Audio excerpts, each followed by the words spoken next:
پوچھو تو کہ جو زینت و آرائش اور کھانے پینے کی پاکیزہ چیزیں اللہ نے اپنے بندوں کے لیے پیدا کی ہیں ان کو حرام کس نے کیا ہے؟ کہہ دو کہ یہ چیزیں دنیا کی زندگی میں بھی ایمان والوں کے لیے ہیں اور قیامت کے دن صرف انہی کا حصہ ہوں گی۔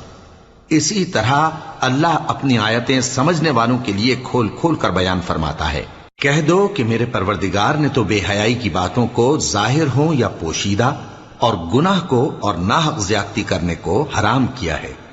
اور اس کو بھی کہ تم کسی کو اللہ کا شریک بناؤ جس کی اس نے کوئی سند نازل نہیں کی،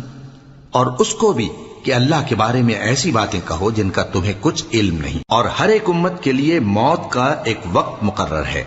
جب وہ آ جاتا ہے تو نہ تو ایک گھڑی دیر کر سکتے ہیں اور نہ جلدی ہی کر سکتے ہیں۔ اے بنی آدم،